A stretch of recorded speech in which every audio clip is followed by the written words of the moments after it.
Welcome back to Biz Jet TV. It's Fab Poli here. Today we're going to be talking about the Challenger 300 and the Challenger 350 built by Bombardier.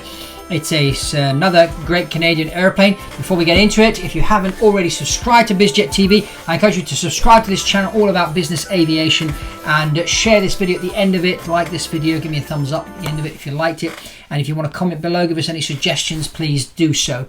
But anyway, let's get into the Challenger 300 and the Challenger 350. As you can see, very interesting airplane, large cabin, 3,000 nautical mile range, so not quite the range to go across the Atlantic, but you know, there are some Challenger 300 owners that I know that do like to go across the Atlantic, and they stop, at least when they're going from east to west, they stop to refuel. That usually takes about 45 minutes and then you're back in the air, so it does add another, let's call it, hour to your trip. But it also can be convenient because sometimes the fuel on the way is actually cheaper. So, you know, it all levels out at the end of the day. But, you know, some people like to go direct, so this wouldn't be the airplane for them if you have to go across the Atlantic. You'll probably get there, depending on the wind, direct from New York to London. But London to New York, you will struggle and you need to refuel in between. But if you're living in the United States and you're on the West Coast or East Coast and you need to go coast to coast, well, then this is an airplane you need to be looking at. Now, to buy a Challenger 300, which has just been renamed the Challenger 350, they've done a number of upgrades from the cabin to the avionics and tweaked the engines. The price tag for a new one is $25.9 million. But if you're looking for a pre-owned Challenger 300, you can find them for anywhere between $6 to $8 million.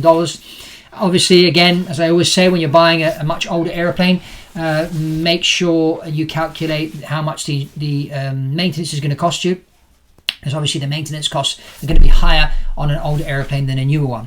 Now, performance, this airplane needs 4,800 feet for takeoff, which is 486 meters. For landing, it requires 2,600 feet or 792 meters. So good performance there, good speed. And cost, if you're flying about 400 hours a year, it's going to cost you around about $4,000 per hour. So that's good.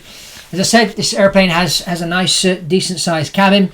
3,000 mile range. If you're living in Europe or even in the Far East, it's good for those kind of ranges.